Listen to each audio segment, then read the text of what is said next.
welcome to Unmastered. I'm Emma. And I'm Gohar. And we are uncut and on the record with your favorite bands. Today we have Holander with us. Hey guys, what's up? Cool. So, go ahead and tell us about yourself. What's your name? What's your favorite ice cream? And also, what do we have for the third question there? What do you listen to when you're in the shower? Ooh, cool. Okay. So, what's my name? Like, what's my real name? Because my real name is Carly. It's up to you. Whatever you want the public to know. Now they know. My real name is Carly. My artist name is Holander, which comes from my last name.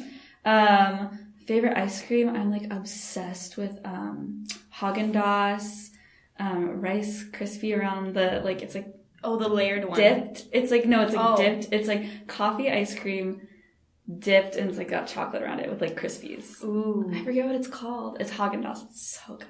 We'll find it. It's very important, that you find it and try it. And then, what song do I... So, right now, I'm just, obsessed with the new 1975 song. Girl, me too. Which one is your favorite? Two time. Yes, that one. So, right now, I'm listening to that, all the time, including in the shower. So, I would say that's my shower song right now. Oh, great. Yeah. 2 time, all the time. I like it. That was really good. I enjoyed that. Yes. So, how was your day today? Good day? Really good, yeah. Good, yeah. Good. What'd you do? I look at she saw my Instagram post, so I'm she knows that there was something. I know. We'll get into that later. No, my day was good. I've been in sessions all week, sessions and different meetings and stuff. But today was my friend day. My friend, my best friend, got back from a trip 2 weeks ago, and we watched The Disaster Artist, and we're hanging out. So it was a really good day. That's awesome. Those are the best days when you get to be with your favorite people. Yeah, and I haven't watched a movie in so long. Oh seriously? Yeah, and so I was this is so fun. Dude, my sister goes and watches a movie every 2 days with her friends. I don't know how she does it. Does she not work? Does she not? Yeah. Does she not go to concerts like me every single day? I don't get it. True. Yeah.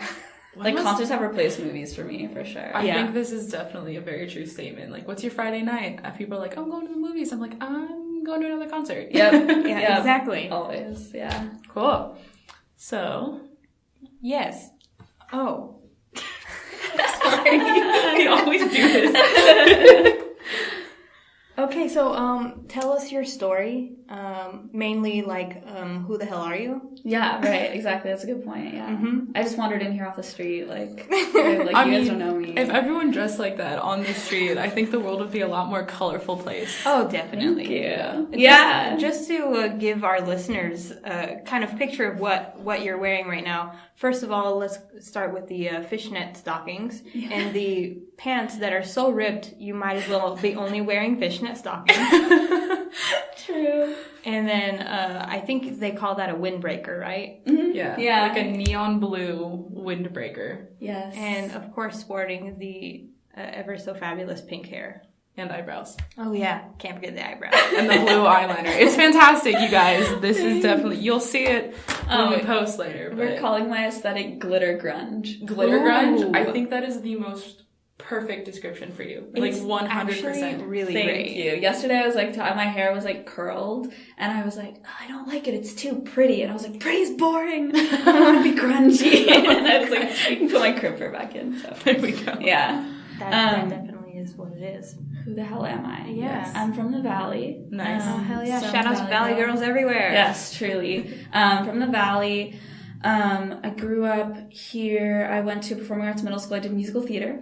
So I was a musical theater kid. I was in acting for a long time. And I went to performing arts high school, LOXA, downtown, Los Angeles County High School for the Arts. I did 2 years at USC. And I've been playing guitar and piano my whole life.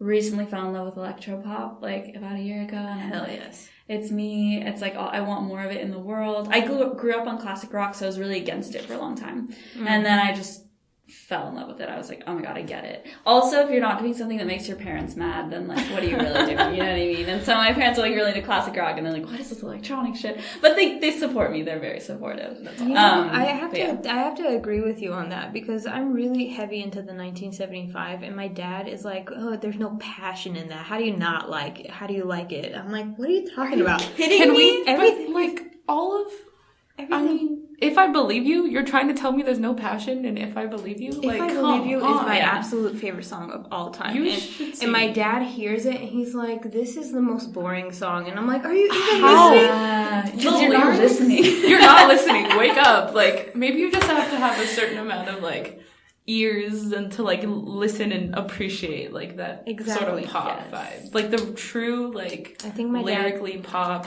Like, they're also like, they're like modern day rock and roll too. Like, like the track listings on the first album are like sex, like money, chocolate is weed. It's like drugs. It's like literally drugs, rock and roll, girls. 100%. Like, that's rock and roll. Man. It is. They just added that synth sound to it, and they just perfectly blended the two of them. Mwah. You know, it's a good day when you're talking about the 1975. Honestly, we could do the whole thing about that. Thank you for tuning into the Holander interview where we only talk about the 1975. The 1975, please let us interview you at this point. Right? I know, I'm into it. So you've kind of always been involved in music your whole life, and it's been a big part of your upbringing. Yeah, and I had like a room in my house that was dedicated to music, so I would always have music playing. Like both my parents play guitar and piano and write songs and stuff like that. So that's cool. A music room. Was it just like instruments in there? Or yeah. Oh wow. So it was like a piano, a bunch of guitars. There was a bass that I messed around with, a little bit bass guitar, yeah, what else? My sister has ukuleles. Nice. Hell yes. We love ukuleles. So your sister also dabbles in music? Yeah, she's at Berklee School of Music. Ooh. So a little more than dabble. Fancy. Wow. Yeah. Do you want to give her a shout out at her handle? Yeah. Oh gosh, what is her handle? Oh my gosh, she just recently changed it. Oh, it's Julia_Jaded. Jaded. Because her middle name is Jade. Okay. And so it's kind of funny. That actually is really funny. It's like a play on words in the best way possible. I like it. And you're Holander, and that's your last name. Holander Music, yeah. Yeah. And Julia's stuff is more like Regina Spektor. So if you like Regina Spektor, check her out. Perfect. Oh, cool. Yeah. So we're all going to check out. Does she go as Julia? Julia Jade. Julia Jade. Yeah. All right. Everyone check out Julia Jade as well while we're at it. 2 for 1. Oh, yeah.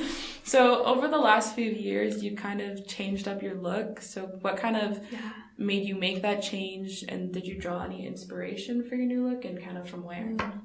It's so funny. Like, I was doing my first music video in December for Something Real, and I had brown hair at the time. Yes. But I was designing like my looks for each setup, and for the bathtub, I really wanted pink eyebrows. And it was random because I didn't have pink hair. Like, I had brown hair. And I was like, I need pink eyebrows in this setup. So I started doing that, and then I would periodically, like for New Year's Eve, I did pink eyebrows, and I was just kind of being like, whatever. And then in January, I dyed it all pink.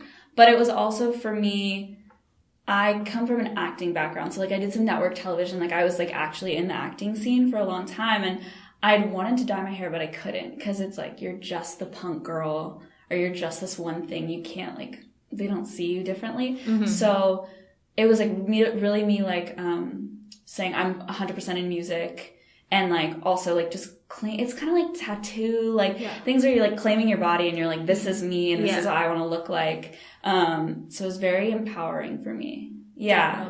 Definitely. That's what I was going to ask, because it definitely seems like something where you're finally able to do something you've wanted to do for a while, and just be like, all right, I'm doing it. This is me. Here it is, world. Feels so good. Yeah. Yeah. Yeah. So speaking of the whole pink you have going on, you said you first wanted to do just the pink eyebrows. And so like, what made you think pink? And that's the super funny part, is I didn't like pink. Like, I didn't own any pink clothes. Like, well, I was actually talking to my hairdresser about this yesterday. But I was like, I think I associated pink with weakness somehow. And I think it was like a little bit of internalized sexism with like, pink is associated with girls, associated with weakness. Mm-hmm. And I really wanted to dye my hair pink. There was no other color that ever I had in my mind. It was always pink. Mm-hmm. And I think that was also like really reclaiming like feminine power and stuff like that as well. So I think pink is dope and a super powerful color now. So I definitely agree. There was like a light pale pink that they called millennial pink, right? Mm-hmm. Interesting. Millennial pink. Yeah, I freaking love that color. I want to say it's a mix between, you have like a hot pink going on right now with your hair, and the super baby pink that the 1975 has. It's like an in-between of that. Oh, that sounds really It's a great. little happy medium for those of us who aren't so extreme. Exactly. I like that. Yeah. So we've noticed that you go to a lot of different live shows. So what is your connection to live music? A lot of people say this, but it's my religion. Like, it's a spiritual experience. And like, you guys know, like, it's something that involves your whole body. And like, for me, it just makes me happy after like a bad day. Like, first, like seeing somebody do what they love and express themselves so fully. And then the vibrations, like the physical, like there's a physical aspect to it as well. And then also, since being in music, like I have a lot of friends who like perform, so I could go see them all the time and like meet new people and stuff like that.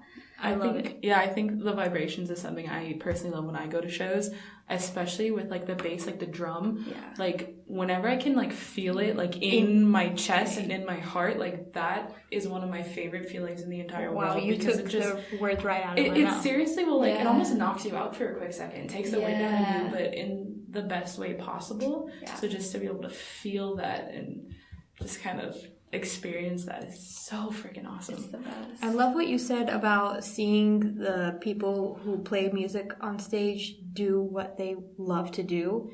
And I think that's like one of the most mesmerizing things when you go to concerts. So what do you feel about live shows versus studio recordings in that case? It's funny, like when I see an artist better live than in their recording. Like I always like it's something that I'm still kind of like figuring out why that is, or like what makes it that way. But for me, like I do love playing live. Like that's like a really big thing for me. But I do love being in the studio and like making new stuff that's like never been done before. And you're just like, this is new and you're so excited about it. So I think there's like pluses to both. Yeah. So you said you love performing. I can definitely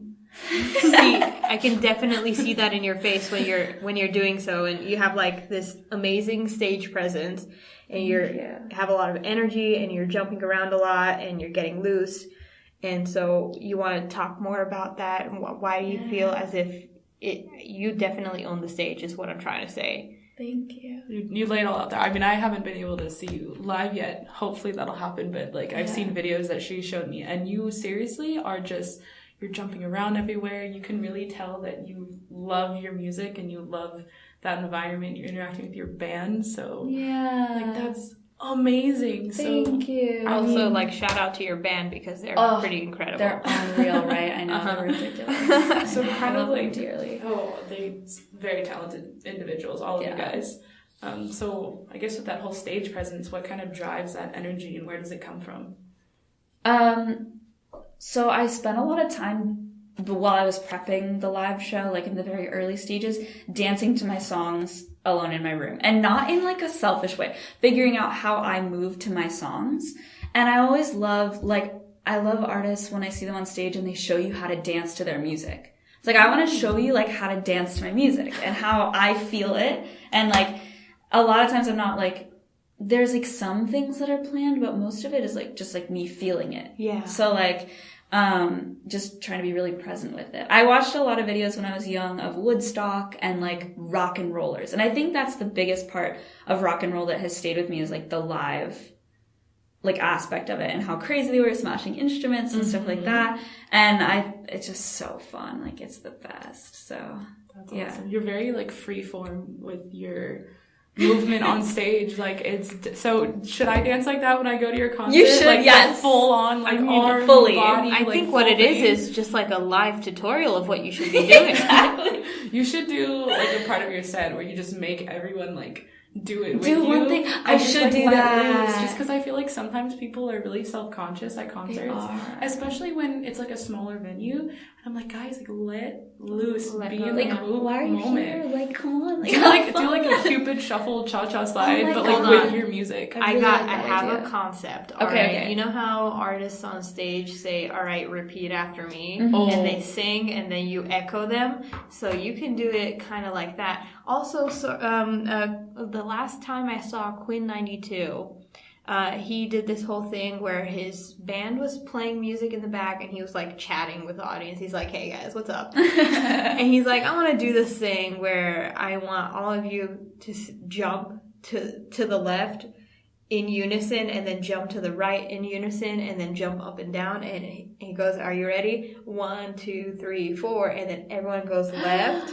And then right, it was the most incredible thing. Oh my god, I have to do that. It's a good idea. It gives the audience a lot of energy, and like if the person next to you is going left, like there's nothing to do but go left. And I feel like if you're like, once one person starts doing it and their friends start doing it, then it's just that whole like, your peers, so that everyone will start doing it. I think you should totally do like, I'm into it. Do like a Zumba like version of like Holander. I love it. Yeah. That's awesome. Yeah, I would totally. Man, what a show. I'm so excited for it. When is that happening? Yeah, right. That one I know. Yeah, definitely soon. That's awesome. Okay.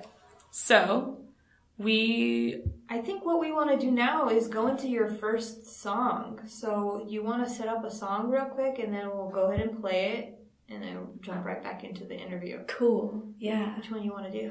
Let's do Something Real. Perfect. Yeah. All right, go ahead and set it up.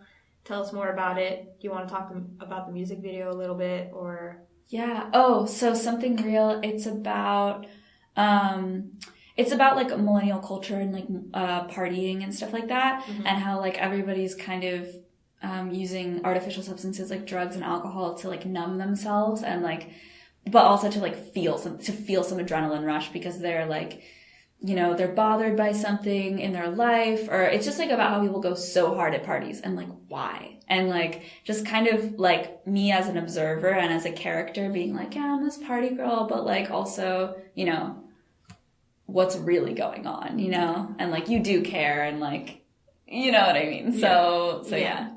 Cool. Yeah. We'll go right into that right now.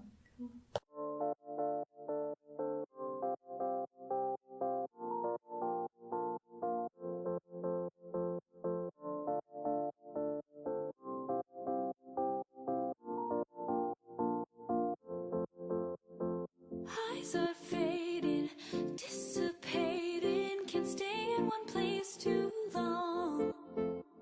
This lifeless party with bottles empty, they're playing the same old song. So I jumped the fence to the neighbor's yard, hopped a spoon and I stole his card, took a walk around the boulevard.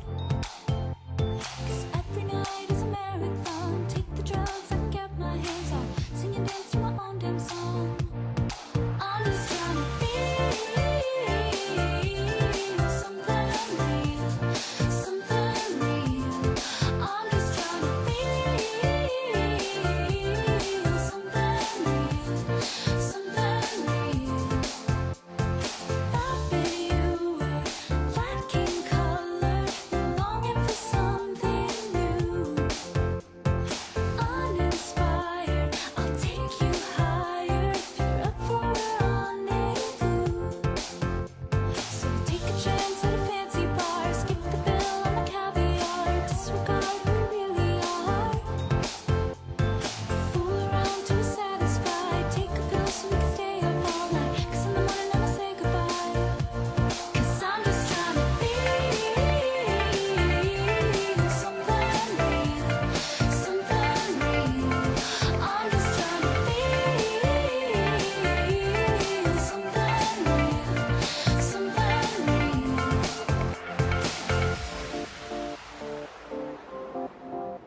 just trying to feel something real, something real. I'm just trying to feel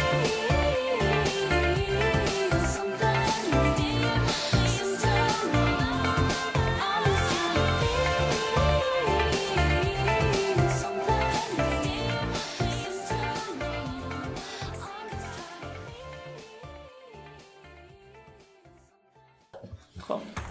All right, so you just heard Something Real by Holander. Fantastic song. I saw it live and it was great. It was so great. Like, I was relatively close to the stage and I was trying to get a little closer, but my sister was kind of not, so I needed to be near her. But it has so much energy and it makes me want to dance, but at the same time, you were the first act that night, and the room was relatively empty, and so I was just like moving my shoulders like, this is me dancing, you know? Freaking love it. That's one of my favorite songs by you. Yay, thank you. I also think it's super important for opening acts as well to be very energetic and project themselves in such a way where it like grabs everyone's attention, because I honestly feel like opening acts are so important because it really sets the tone for the rest of the night, and people don't always give openers enough credit. I think they're doing themselves a disservice, because like some of my favorite bands, I literally go see them as the opener because I want to see them, and the headliner is just a bonus. So I think it's really great that you bring so much energy even as an opener, as that a was headliner. actually a really crazy show too, because I got an email 24 hours in advance. My manager got an email from the headlining artist manager saying that someone had dropped out. Whoa. So like it wasn't like our audience or like time to promote it or anything like that. We just threw it together in 24 hours. We were just okay, let's do it. So that was like fun, and I'm just trying to say yes to more stuff. Like, hell yeah. Yeah, and just like saying yes and just being like, yeah, fuck yeah, okay, well, I'm not doing anything on this Tuesday night, let's turn up, you know what I mean? So, that was a crazy one, yeah. Is it ever intimidating playing for kind of like a crowd that isn't necessarily your fans? Because you said it was 24 hours, you didn't have enough time to promote. Yeah. No, honestly, it's like kind of always the same. I don't know. And like when my friends are there and my fans are there, that's like a plus. Like that's really awesome. But as you're saying too, as an opening act, it's a lot of times it's the crowd for the headliner. It's there for the headliner, and you're getting in front of them for the first time. But I think I do a pretty good job of like winning them over. It's a great first impression for Fantastic first impression, I think. I don't know if it was that song, but you jumped off the drum. Yeah. Was it that song? No, it was something else. It's an unreleased song. Oh. Yeah. But yeah, I found a good time to jump off the drum. I love doing that. I love doing I do like a tuck jump, so it looks like I go really high. Like I bring my knees in really high. That's so smart. And then it's like, it looks like I go like way higher than I actually do. Yeah. She's like, I only jumped 1.5 feet, but it looks way bigger. Yeah. Actually, my drummer was like, I don't know if you should jump off of it this time, because it was like propped up. Yeah. But I was like, okay, I won't. And then I did. I was like, it's fine. It'll be fine. Did it like wobble or anything? It was fine. You know, the only thing that happened was just a tiny wardrobe malfunction, and oh yes, I was wearing these snap pants because I was like, I want to wear snap pants, but then I was like, I know they're gonna come off at some point. But then they did. Like they snap all the way up and they snap here. Everything is snaps, so they came off for a minute. But I was wearing shorts. Wait, like you're like the way the pants are is they snap all the way from ankle to hip, and she only snaps it closed on the ankle and on the hip, so the rest of the leg is open. So it's open, so it looks cool. So you lost like a whole leg of pant for like for a minute. So the snaps at the hip kind of unsnapped. Both hips? No, just one. Okay. It was just one. And she's like, oh shoot. And like, she's like, I'm glad I wore shorts underneath because... That's how you know you've made it, when you have a wardrobe malfunction. That's so like true. That's such a like pop star move. Like, yeah, it happened, but you know what? It worked. And I rolled with it. Yeah, you just gotta keep going, and people are gonna talk about it like we are now. Currently they're gonna be like, hey, remember that girl? Her pants came off. But it was great, and she still looked awesome. Yeah. Like, that's how you know. Oh, yeah. It was awesome, yeah. Cool. So in your band, there's the bass player is a girl. Shout out to all the girl bass players. We love women in the music industry playing instruments. It's so dope. It's like there's not enough of them. We're gonna talk about this on that right now. You had an Instagram post this morning. Today, yeah. Yeah, what was, go ahead and tell us why you posted that and why you're so passionate about it. So I've been playing a lot of very awesome shows and I'm very grateful about it. But in like reviewing them and stuff, a lot of times I'm like the token female artist. And it's very difficult to get on shows where there's like an all-male headliner, for example. Like it's just more difficult. Like I find that they like to stay with what they're comfortable with, which is other men. Yeah. And so I mean I just know so many amazing female artists, and it just seems like it's harder for us, and it's kind of unsaid. Like it's and I think it's because they think like women won't pull an audience, and they also think they can't carry the show, like won't have as much energy or something like that, because they're like, whatever, we have these ideas so about much women. Energy, like, thank you. Oh my gosh, thanks. And a lot of like my fellow female musicians also do, and are like crazy on stage and are amazing. So I just kind of like wanted to call people out, and whether like they responded to my story or they were like, oh, fuck this, but like somewhere in the back of their head, they saw it for a second. Like I just wanted them to see it for a second and have some thought about it. And maybe down the line, they'll like have an idea about it and be like, oh, maybe we should get like, or maybe we should take this woman who emailed us, or maybe we should do this. Cause you guys know, like sometimes it feels like you're shouting into the ether, but like I decided I think it's better to do that than to just sit in silence. Yeah. I think definitely being one of the first people to actually call people out, that takes guts. It does. Thank you. I mean, how do you even get to that headspace where you're like, you know what, fuck it, I'm gonna do it? Is that like nerve-wracking, or was it just like an adrenaline moment, or like what was that?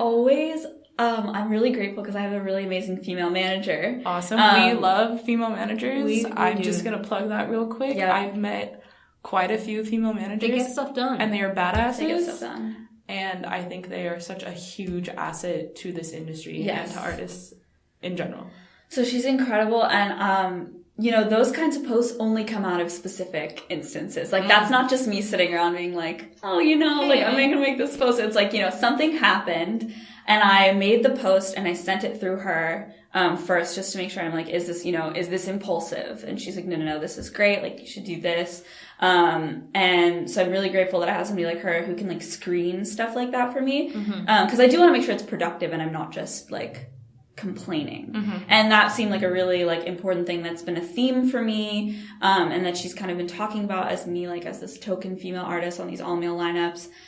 So yeah, that was great. And there's just a few shows that have like, I've kind of been hearing about through the network. And like, I got a text from my friend this morning that, was like, oh, another male artist opening for this other male artist that we were, whatever. So, and I was just like, you know what? No, I was like, I'm so fired up. I've been so fired up all day about it. So it's good. I think this is definitely a very important time for females in this industry, and I think in all industries across the board, where we've kind of had enough, and we're gonna be speaking up about the things we believe in and kind of say, hey, we're here, we are awesome, we know what we're doing, we're not just this token that you keep saying. And so I think it's definitely a really great time for females to start speaking up and just kind of sharing their stories and banding together to make some change. And one more thing I want to say about that, that I think is kind of like one of the harder things to understand, is that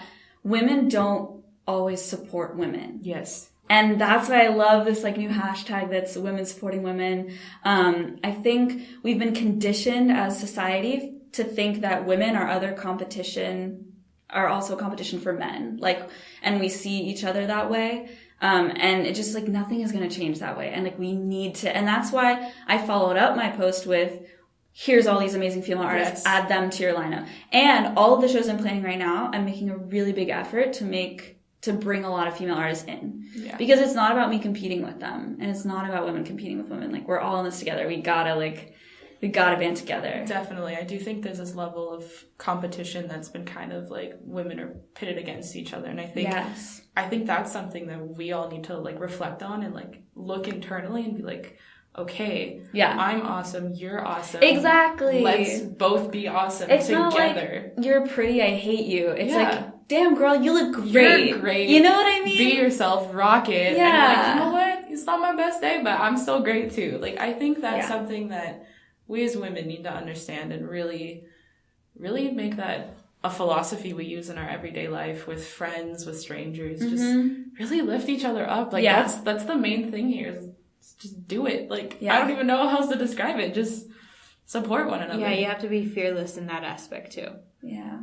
I think it's badass. Women supporting women is badass. So to all you badasses out there, keep it up. And men who understand it and get it, we love you, men who get it. I love it. I had some male musicians respond to my story just like, fuck yeah, or like, I support, and I love that, you know what I mean? And I don't think men should be quiet about it. I think men should talk about it, and like, we need everybody to make the change, so. Yeah, and we're not here to, you know, kind of, what's the word?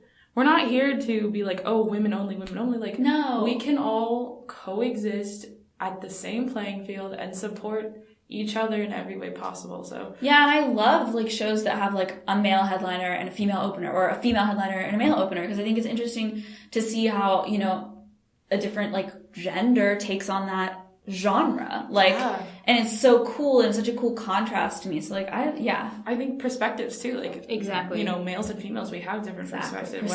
Whatever you identify with, there's a different perspective and experience, and to hear that within the same genre, that's freaking cool. Because something a female says might resonate with someone else versus what a male says could potentially resonate with someone versus whatever. So it increases your chances of getting through to someone, which is totally dope. Yeah. So, yeah, that's dope. I think what we're going to do is we're going to go ahead and take the post that you had, and we're going to give a shout out to all those females on our Instagram as well. Yes, because you definitely tagged some people we're huge fans of, like Light. We love her. Yeah, she's the best. So we're going to get that out there. That way more people can be aware of these really, really talented and really amazing artists. And I think most of the ones I tagged are like specifically LA local. Yeah. I think so. And they're not to say little bands, but like they're up and coming artists. Exactly.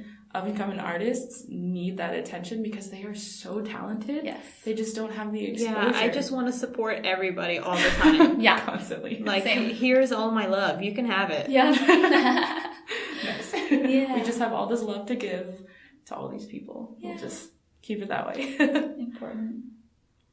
Yeah, so I'm going to piggyback off that. You're a female in the industry. I'm assuming it's really, really tough for you.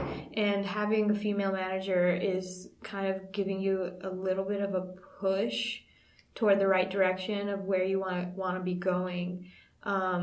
So props to you. I'm very proud of you. I've only known you for X amount of days, and I'm like, yes, girl, do it. I love you too. So much love in this room. Cool. I think that was a good speaking point. Wow, I feel really good about it. I'm gonna go and drink a nice hot tea and like think about today. Eat some Bunch of Crunch. Eat some Bunch of Crunch. There you go. I have a Bunch of Crunch I was eating in the car. Also, I eat a lot of candy. And they didn't have Raisinets, which are like my fave. Ooh. But side note, chocolate covered raisins or chocolate covered almonds? Raisins. I love chocolate covered raisins. I don't know, man. Isn't that weird? When I was a kid, I loved the chocolate covered raisins, and now I'm like all for the almonds, and I'm like, wow. And like the dark chocolate ones, like dark chocolate is like, whoa, like that's a lot of chocolate, but the dark chocolate almonds, like, yeah, that extra crunch is really what gets Bunch of Crunch. Crunch is so good. Look at that. Just had a sweet tooth today, guys. It's fine. I encourage everyone at home to treat yourself to some sweets if you are craving them. Not every day, just like once. I mean, I can have ice cream every day. We've already established I love ice cream. I'm gonna try that Haagen-Dazs one from earlier. You have to, oh my god. After this, maybe let's go get some Haagen-Dazs. Yeah, I've been posting about it on my Insta story all the time. I'm like, oh yeah, back at it again with the freaking Haagen-Dazs. Like, Haagen-Dazs and Crunch, if you'd love to sponsor us, we would love that. Yes. All right, let's switch gears a little bit. You mentioned that you went to USC for 2 years. Mm-hmm. Is there a reason you stopped going? There are a lot of reasons. And it's not even that I didn't like school, because a lot of people leave because they don't like it, or it's not for them.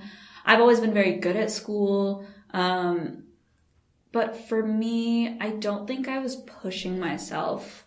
I felt like I was kind of doing school, and you're kind of in there on your laptop doing some other stuff, and you're not really paying attention, and then you're going to parties and you're doing all this stuff. And I really was so serious about music, and I felt like it was kind of distracting me. And I thought, if I left school, I would push myself harder. And I think there are people who, it's been difficult. A lot of people in music, it's like a gold star. People give me a high five, and they're like, oh, you figured it out, but you actually did something about it. And I'm like, I guess I did. But the rest of the world and my parents, and it's been difficult because people don't understand.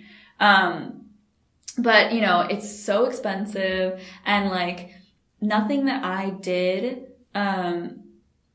nothing that I wanted to do would require a degree. Mm-hmm. So I was thinking, why am I doing this? I'm doing it just to do it. I'm just doing it because society tells me I should do it. And I'm like, that's not me though. I don't want to be ruled by what I should be doing. That's so dumb. So, yeah, I left, and it was so freeing. And, I think a lot of people think people who've left college who've regretted it. I think if you regret, if you pin everything in your life on that one decision, how can you say that ruined your life? There's gotta be a lot of other things.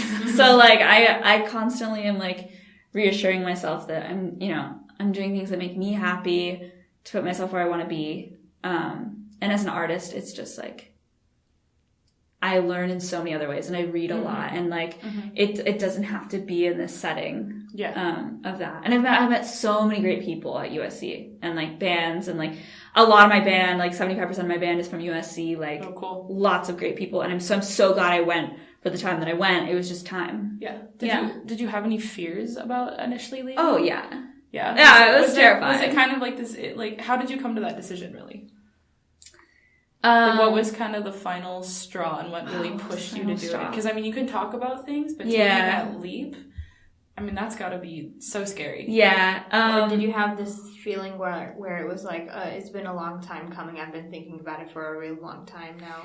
No, you know what it was? And oh gosh, I haven't said this out loud before, but I'm gonna reveal on this podcast. Wow. Exclusive. My mom was saying that, she didn't know if we could pay for vocal lessons, and I wanted vocal lessons because I wanted to be a singer. Yes. And so that was kind of the last thing, because they were dealing with the loan payments and everything like that. We were completely on student loans, and so that was the straw. I was you know what, I would rather have vocal lessons than this. Yeah. And I would rather be writing and have money to record and do things like that. So that was the that was the one thing. That was the thing. That's what you wanted to do, and something you were doing was hindering you from doing what you really wanted. Exactly. So I think it makes perfect sense, and it's so good for your situation that you feel confident in what you've done, and that you're pushing yourself outside of your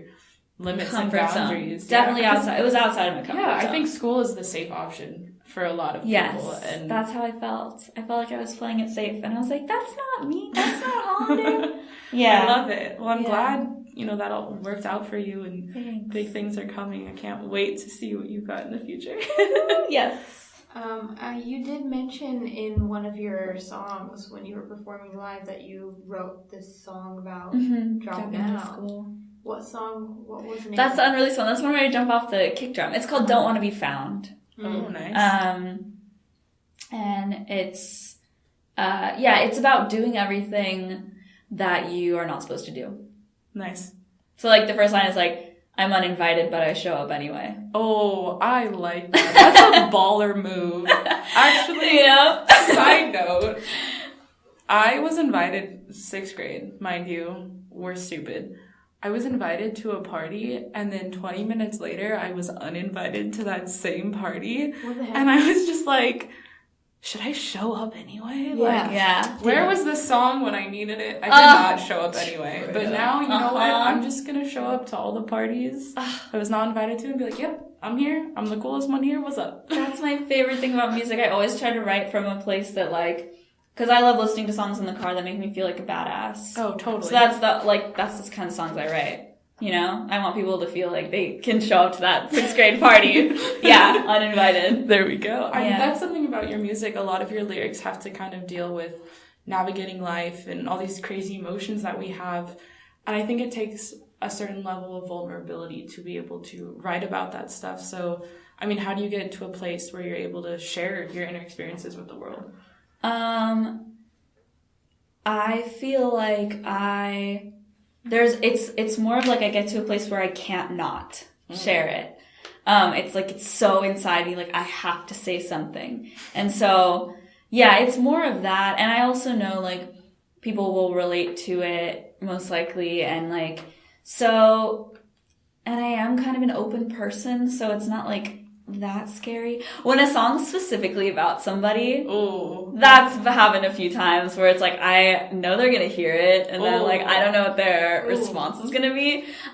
Is it like specific enough where they're gonna know it's about them? The first one I definitely thought they were gonna know, but they didn't know it went over their head. And then the second one they knew. And then they're like whoops. It's like a subtweet. But honestly, like also my songs are always a composite of experiences. It's not always about like if I write specifically too much about one person, my feelings will change about that person and I won't be able to sing it in the future. So my songs are usually about me and how I'm feeling because then I can relate to it later on. And I'm like, oh yeah, I felt that way, or, you know, my relationship to that feeling has changed. You know what I mean? Is it a bit of a catharsis when you get to write down all these things? That's great. I feel like that's definitely like good thing. A diary for you. Yeah, it's almost like a diary that you're sharing with everyone. Yeah. Is there ever any part of it that when you do get something on paper, do you ever keep anything just for yourself? Like, have you ever written anything where you're like, I wrote it, it was great, I got it out, but this one's for me? I generally, like, don't. But, after my, like, most recent breakup, I was writing poetry. And I shared, like, a few of them on social media, but most of it was for me. And I started collaging and, like, taking like images from my real life and images of people that I knew and of like and magazines and images that I liked, and I would just collage all my poetry. And that was like for me, and like I still have that and haven't shown anybody. Yeah, I do think it's important that when we have these like cathartic moments, sometimes they're just for ourselves. You know, you write letters you don't send. Yeah. You do that, which is so creative. My goodness. Like, even in your catharsis, you're creative. I'm just, like, typing on my iPhone, like, this is how I feel, and that's as far as it gets. Yeah. Yeah. I like collaging. Good for you. That's awesome. That's awesome that you so wait, let's elaborate on this collaging. Okay.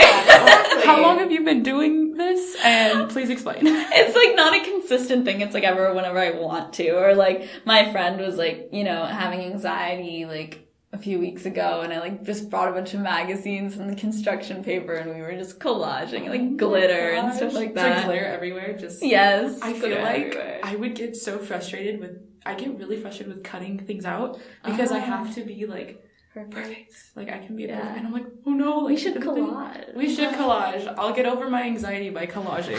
I'll reject perfection through collaging with Holander. That's the beauty of collaging, though. You have to be imperfect to make it look perfect. You know what? I just started school and we got a planner, and I hate the cover and I wanted to collage it, but I was really scared to because I'm a perfectionist. So I think we're gonna have to have a collaging session just to do it. I love that, and I like when songs, like a lot of times I'll write a song or do a collage and I don't know like what it's about, and I'm looking at it, I'm like, I don't know what this is, and then like a few days later I'm like, oh my god, it's about this thing like your that subconscious happened. knew My before subconscious you did? writes my songs and does my collages. We should name your subconscious. Like, let's think of Oh my god, I feel like Betty. Betty? I don't know, it just came to me. Ladies and gentlemen, Hollander's That's like an old subconscious is person Betty. name. No, I love Your it. subconscious was trying to say Betty. It just and your named mouth, it Betty? Your mouth Yeah, just said your it. subconscious just named itself Betty. Also- So, ladies and gentlemen, meet Betty. Valerie, my manager, she just got me like a little keychain with the unicorn on it the other day, or yesterday, and I was like, its name is Beatrice. So I knows what the B names, but it literally just came to me, I was like, this is Beatrice. That's how you know it was meant to be, when the universe is just spilling it out there and it's just, yes. So Yep. Hollander is Hollander, and her subconscious is Betty. Just driving her through life. Oh my god, yeah, it's so good. I love it. That's awesome. You release yourself with collages, and you said something about writing music. Like, what's the process of making your music then? Yeah, it always depends. So like, if you go into my notes on my phone, I just have so many lyrics. I'm very much a lyric person. So like Satellite and like my other song Little Less Shy, like those I both wrote. I started them on guitar and I finished them on piano. And then like Something Real was like a co-write in the room. Mm-hmm. So like I was like, we were messing with some synth sounds and like some top lining lyrics and stuff like that. So it really just depends. A lot of times like I'll have an idea of what I want to write about. And then if I'm going into a session or like somebody, like my latest song, somebody sent me a fully produced beat.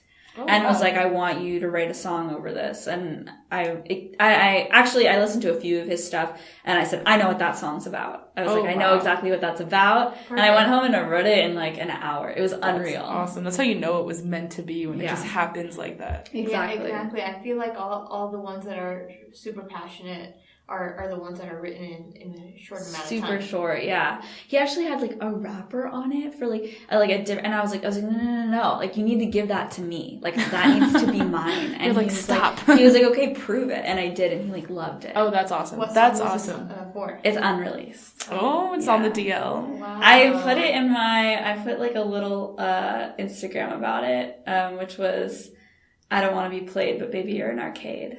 Ooh. I like that's that. like, and all of your lyrics are You have so really cool. great one-liners, just like the one we were talking about, the party, and now this one. Like, you could, literally everyone's going to be using your lyrics as captions to their photographs because they're so perfect. Goals. I love that. You Yes. said, there was this one song, I think it was called Kick Drum. No? That's my newest one. That's one of my new What's ones. the line for that? I think it's in the chorus. In the chorus, the chorus is, I'm revealing. That's okay. I'll reveal. It's highs are fading fast, fingers tapping, play my body like a kick drum. And then, I freaking love it. Yeah, that's the one, I think, yeah. Do you, like, they're all so on point and very catchy. Do you ever get like a one-liner in your head and then build a song around that? Or is it they just all flow out together? It just like really depends. Like that hook for kick drum came to me in the shower. Like I was singing that one in the shower. We have heard that a lot of people get their ideas from showers. Yeah. The shower thoughts are really what. Because you're naked and you're just standing there. And so I think like I don't know if you're naked in the shower. Like, could you imagine just showering in all of your clothes? Like, yeah, actually I was showering in a wetsuit. Like, she's like, I don't know what this is. Because I think it's like you're vulnerable.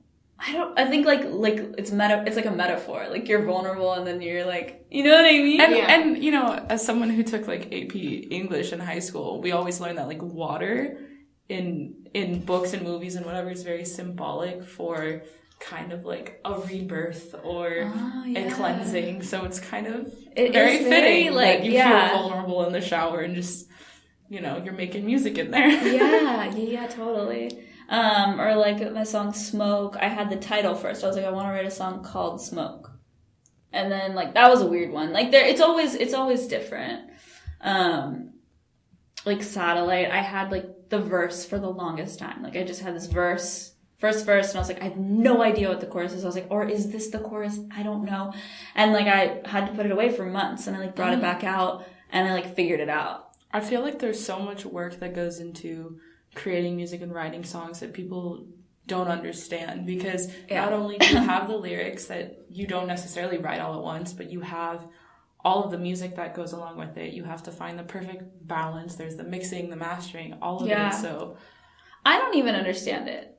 Like, it's scary being called like a songwriter. It's like, can I do it again?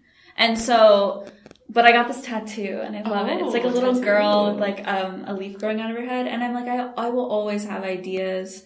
It's just like a matter of like watering them. You know what I mean? Like, they're always gonna be like, I'm a writer at heart. Like, that's why I started all of this. Not because I'm a singer, because I'm a writer, a songwriter. So, and of course we need those vocal lessons. So to make you the artist. See, it was perfect. It was meant to be. Exactly. So I do have confidence in that, but it is like, sometimes I don't know how a song was written, or I'm like, how did I come up with that? That's so good, or something. I'm like, I don't think that was Did I me. do that? It's Betty. It's Betty. That's you know what it is. I think we've had a breakthrough tonight. I know. Where we understand where all of this creativity comes from. Betty is just in there letting the world know how awesome Holander is. Oh. That's what it is. I love Betty. Shout out to Betty. Shout out to Betty. You can follow her at Betty. We should just make a completely separate Instagram just for like at Betty Music or something. Oh my God. So good. We'll see Hollander's inner thoughts, which is really Betty. Yes. Sorry, that's really funny. The more I think about it, the better it gets. Wow. Oh my God, should we start it? No, I don't know. No. Hold your horses. So, but your production process, it's very kind of sporadic and depending on what song you're doing. So is it usually lyrics that come first, music that comes first? Is there one that you're more comfortable with over the other? Yeah, recently, like, it changes, but recently I've been, like, way more into lyrics. And just, like, because I started writing poetry, I think that's why. And just get really creative with my words. And so usually I'll like try to write, well, it just kind of depends. Because if I'm working with a producer that's like doing music, I'll try to write the melody first and then see what lyrics come out of me from that. That's right. You have to write a melody too. This is so much work. I'm like in awe of you right now that people can do this. Yeah, no, it's honestly, it's the best. And like, it's like, to me, it's like a puzzle. Like when I am writing, especially lyrics, it's like my notes are like a mess and I'm like moving stuff around and like copying and pasting and like, writing new one, like throwing that out, whatever. And it just feels like a puzzle. And when it fits, it's like the best feeling. Is that kind of what you visualize when you're writing like a puzzle? Or maybe. I know some people see like images, some people see colors. Yes, I do that too. Okay. Like I have, I have a song that you wouldn't know where it takes place or anything, but I have this image in my head of this party that like doesn't exist, that I've never been to. I'm like, there's a foosball table in the corner and it's green and like we're sitting on the couch over here and there's stairs that go down and like all these boys are smoking downstairs and like we're up here and like, but in the song you would never know that. But first it's like in your head. That's something that's so fascinating, is that artists have this ability to take this whole other world, whole other dimension and like create it in their mind and then give it to the world, and the world's going to interpret it one way, but the artist always has that one thing that they pinpoint for their music.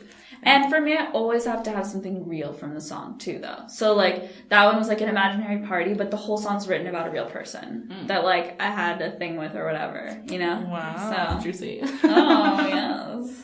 That's awesome. I think there's so much that goes into making music, and like as I'm sitting here, I'm really like, I think for the first time ever, like really understanding just how insane it is and how talented you and all these other people are to be able to do this.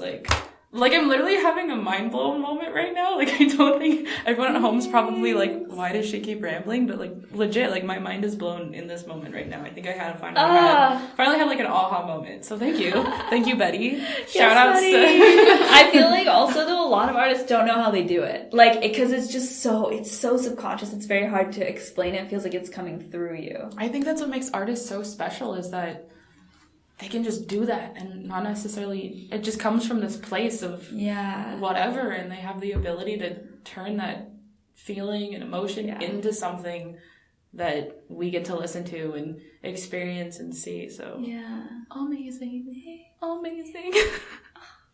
Perfect. So seems like you're very, very comfortable with yourself and you're very unapologetically yourself. So I guess what kind of advice do you have for people who want to be in that stage of their life and just be as carefree as you are? On a practical level, it's going to sound silly, but I meditate every day. And it's like very important to me. I think like realizing how small we are in a good way is so important. Like, and I've been looking a lot at the sky. Like on the weekends I DJ weddings. So like I'm oceanside a lot. And so like I'm staring at the ocean, realizing like how big it is and how big our planet is, how small we are and how like, you know, little things matter. Like things don't matter that much. And like you don't need to care that much, you know what I mean? And life is so short, that I just feel like you gotta do what you want and you gotta tell that person you love them and you gotta like, you know what I mean? I just want to say, guys, she gave me goosebumps. Like, do you see this? Like, it's right there. Like, legit. Really There's legit. I wish you guys could see this. You literally, like... A boomerang of, like, the goosebumps boomerang. coming in. Like, the hair standing up. Literally, though, like, that has always been my view of the world. And I think you're the first person who has actually, like... Put it into words and... been on that same plane. Like, literally on the way over here, the sunset was so...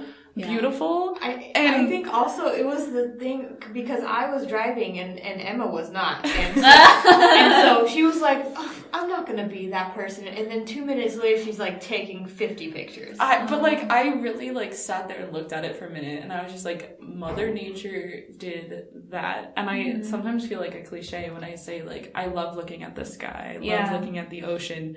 Cause literally that whole concept of being small in a good way. Like, yes, in a good way. I love it. Yeah. That is one of the most freeing things I think anyone can do. Yeah. And I literally keep saying, like, I like the fact that I'm insignificant in the sense that what I do it matters, but it doesn't matter as much as I think I do. But I say that in a positive way. Yeah. Like, it's not meant to be negative. It's no, meant not to at all. be... Yeah. Like, don't sweat the little things at all. Exactly. Because you're thinking about it now, and it's affecting your present, but like 2 weeks from now, you're not even going to remember it, and no one's going to think about it as much as you are. And it's not always easy to remember that all the time, but like when I do, it's like the best.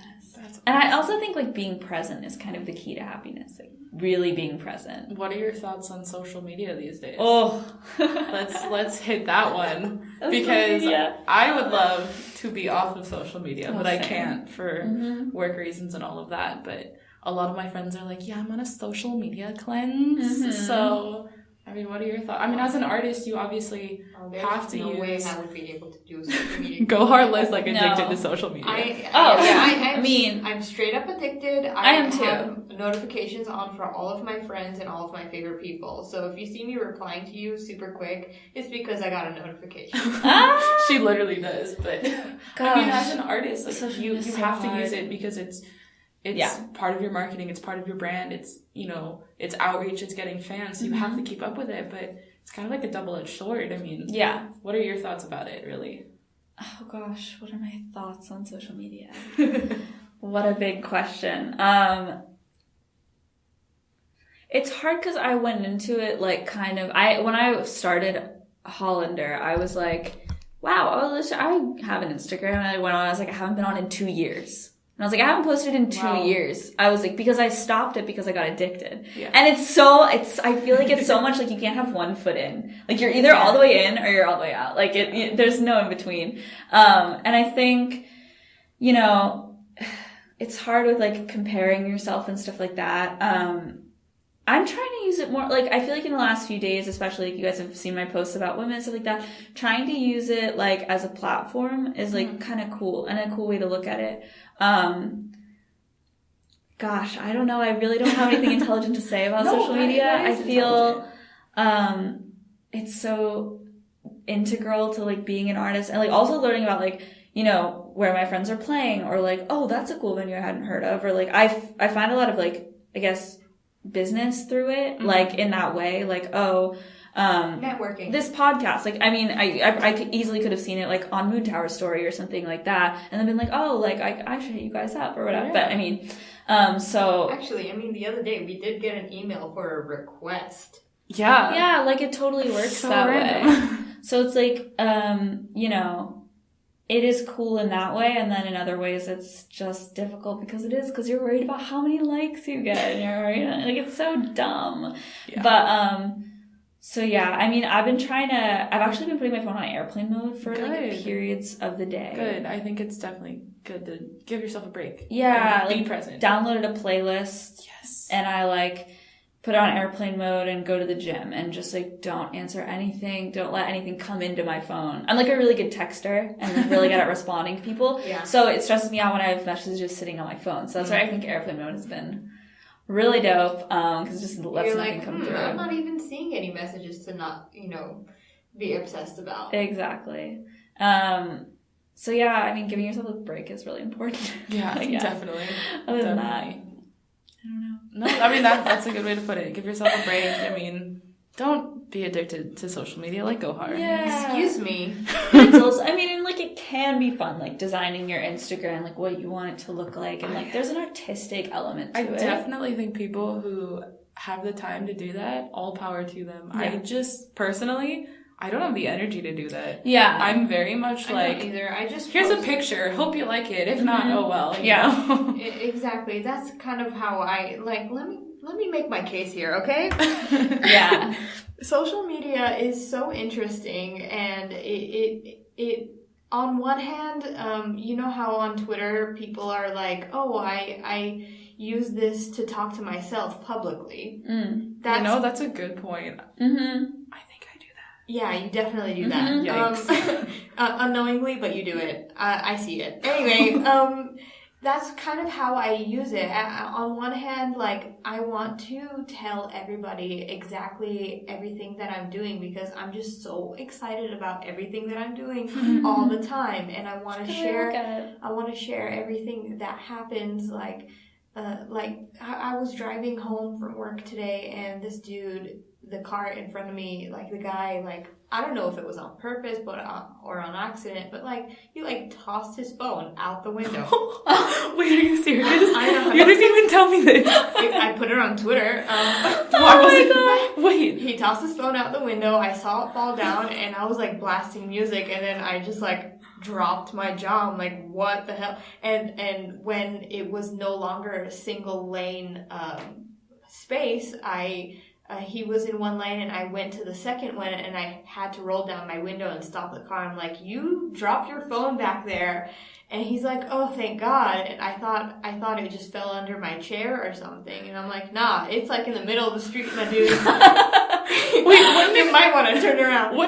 Wouldn't it have been better if it did drop between his chair? It would. Because then it wouldn't be in the middle of the road? Yeah, well, here's the thing. It was we were going through the Hollywood Hills on... oh my God. On Laurel Canyon. So oh my God. It was in between the two lanes, one going opposite directions. So if he was to go find his phone, he had to go the opposite way, and he had to find a place to do it. Anyway, what I'm trying to say is I shared that on Twitter, and literally nobody saw it.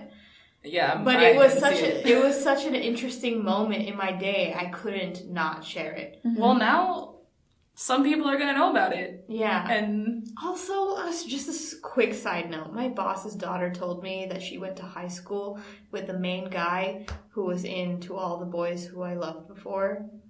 Do you know that movie on Netflix? Yeah, that's a really good movie. I don't know that movie. You haven't seen a movie in a while, so yes, like next movie night, watch it. It's To All the Boys I've loved before. I think it's cheesy, but it's like just the right amount of cheesy to the point where you're like, oh my god, this is so cute. High school rom-com coming of age type thing. It's beautiful, and it's on Netflix. Yes. Nice. Yes. Plug for Netflix, I guess. Sponsor us. Like please sponsor us. I've been asking Dunkin' Donuts to sponsor me because I love their coffee. Dunkin' Donuts, please sponsor Holander at Holander Music. She loves you. I love your butter pecan iced coffee. Oh my god. Fantastic. Okay, I think we talked enough. So let's listen to stuff. Cool.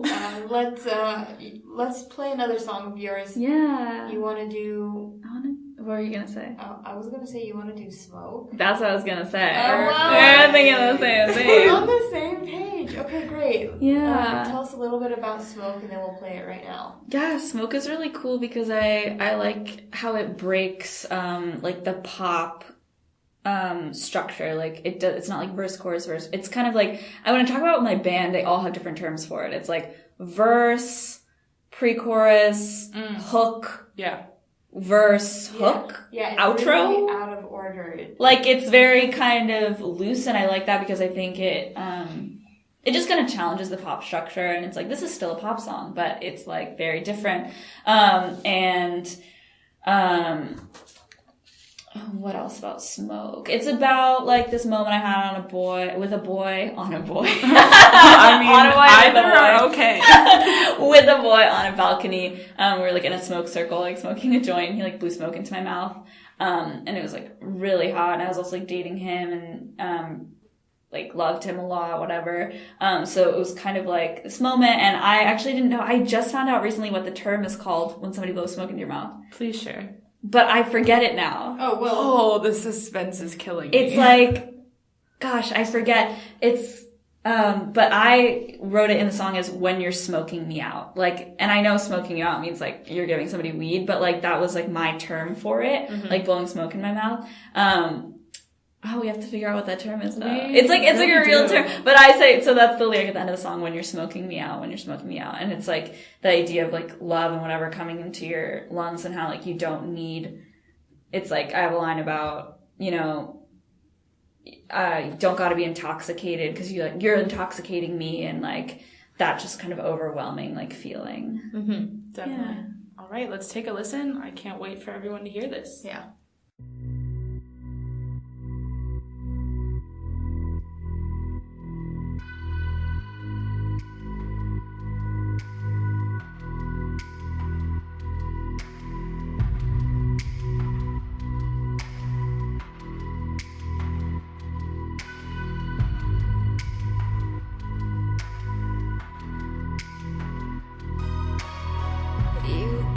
Suffocating, my pulse accelerating, and my mind is in a war.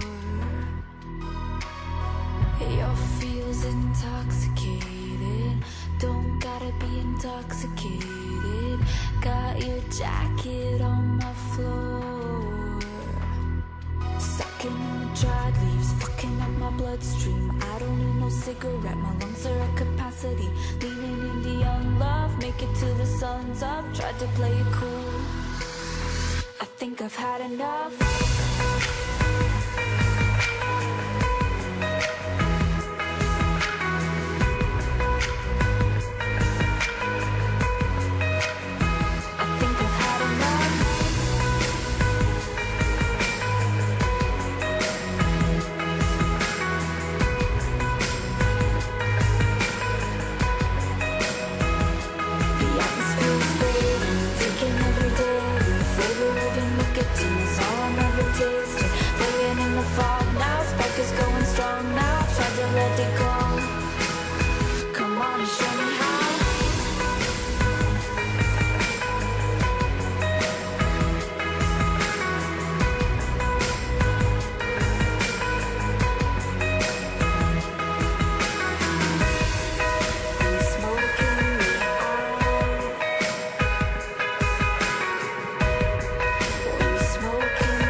So we're back, and you just heard Smoke by Holander. While you were listening, we did some digging. Would you like to share the term? So the actual term is not smoking me out. It's called a shotgun kiss, found on Urban Dictionary right here. And it says, when someone takes a hit, then exhales it into someone else's mouth and their lips touch. Katie, did you take a hit? Becky. No, Bobby gave me a shotgun kiss. Katie. Those are the best kinds. Wow. Wow, what a great little exchange there. I hope everyone learned something new today, and we all know what a shotgun kiss? Yeah, shotgun everybody kiss. go give each other shotgun kisses. You know, those are the only type of kisses I will be accepting from now on. It's the best kind. Yeah. According to Urban Dictionary, of course. Of course. So thank you so much for sitting down with us. We had a lot of fun. Me too. Yay. Just any kind of final comments you want to say? Do you want to plug any shows, socials, all of that? This is gonna be in October. Oh, sweet. I have a show in October. Oh, perfect. At actually the Satellite with Softer Sex Productions. We love the Satellite. It's great. I am not allowed in the Satellite. Oh, I am not 21. Little BB, gonna grow up. October 10th. What else? I've got I have a music video for Smoke. Yes. Oh my Really gosh. sick I music saw video. a promo for that on your a tiny Instagram. There's probably something. When is that coming? And I'm it's- excited. I'm very excited. It's coming soon. Okay. Yeah. Coming soon. Yeah. Soon. Everybody's Soon. favorite word. Everybody loves soon. And then we've got a few shows in the works that I'm like super stoked on, so I'll let you guys know and you can put it on your website or whatever. Oh, Perfect. yes. Yeah. Tell us where we can find you on the internet. Ooh, at Holander Music is my like socials, and I also have a website, hollandermusic.com. Perfect. But it's very easy, Holander Music, everything. Perfect. Hollander with one L, by the way, so Yes. everyone knows. We got to get that spelling right. Mm-hmm. Spelling is integral Exactly. to this process. Mm-hmm. That's awesome. So October 10th at the Satellite, Yeah. everyone. Go see Hollander play her fantastic music. See her live show we've been talking about. I think that's the one where you're going to tell the audience how to dance, right? Yep, that's the one. That's the one. You guys better be there to witness this. It'll be a first. You'll And be some a new part of- songs. And some new songs. So, I mean, why wouldn't you go at this point? So thank you so much for sitting down with us. Thank you. And we can't wait to see what's next. Yes. Perfect. And I think we're gonna go into a 10-second clip of a song that we're featuring for next week's episode. Go ahead and try to guess what that is real quick. I know you wanted to take plans, but I won't lie. Like you coming around with him, yeah, all the time. I know it's rude, but the truth is I don't need any new friends. Cool, so that was a 10-second clip of a song we're featuring next week. Give us a guess as to who that could be. If you think you know who it is, go ahead and send us the emoji for the sneaker. Send us a sneaker if you know who we're interviewing next week. okay. This has been Unmastered, and we'll chat with you guys next week. Bye, guys.